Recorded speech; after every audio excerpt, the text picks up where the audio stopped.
I know today is kind of loud in my video in the background. I've got all the fans. That's because it's also kind of hot. They're all going, all the ACs and fans and everything else. Anyway, behind me is an electrical fault that's called an overheat.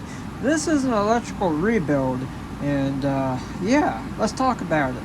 So previously, I redid the ECM, or the engine control stuff, and this is what makes the thing work. It provides spark, charging, and starting, and all that kind of stuff. So I already been through this part of it. The other part is the BCM, the body control.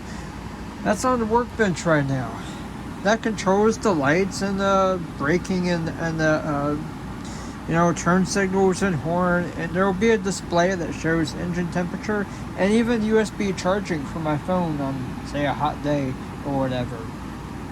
There will be stuff like that, and it'll be really cool. And so that's what I'm currently rebuilding. I've got to go back and do some stuff here. But here's the harness for this guy, and I've kind of redone it a couple of times. This thing's been cut up and hacked up so many times, it's hilarious. But here we are currently. This is switch tot and constant hot and switch tot. On the constant hot, we've got 3 wires. On the switch tot, we've got 4. Now, how does that work? Well, because one of the circuits has 2 outputs. You've got the switching circuit for the turn signals. That black wire there is the control for that. And you've got 2 outputs, a left and a right. That's the blue and red wire. And the 2 wires here, the greens, that's the same as these 2 whites here. One is the headlight, one is the horn. You've got the constant hot for the headlight and the horn. You've got the switch top for the headlight and the horn. Now, if we take a look at my box here, I've kind of done the same thing. I've got too much stuff on my bench, but here, I should take off that engine. I'm probably never going to use it, but it's nice to look at, so it's there. Anyway, at the bench, we've got this box here, the BCM.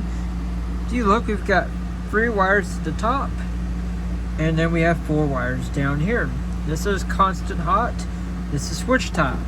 Now, switch top's kind of interesting. Constant hot, of course, it feeds the middle wire here, which goes to the relay, and then you've got the headlight and the horn. That's the outside wire.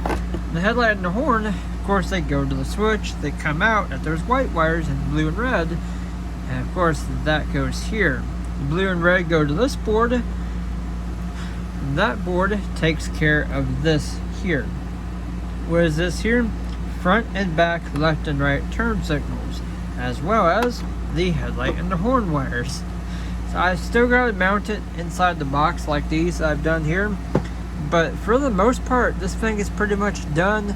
The only thing I really have left to do, technically, is just, well, clean it up. I've got to put the grounds together. That's the next step. I've also got to bring the headlight negative and the brake light switch, which that one's going to be kind of fun. Not, but we'll get to that part. Anyway, it's all here, it's all together, and the way that I had it before, oh my Lord, it was crazy. It was really crazy. There was connectors just all up inside the box. The way that I had it before was I had the wires, I drilled a hole inside the box. Actually, I drilled many holes. This thing has so many holes, it might as well be Swiss cheese. But yeah.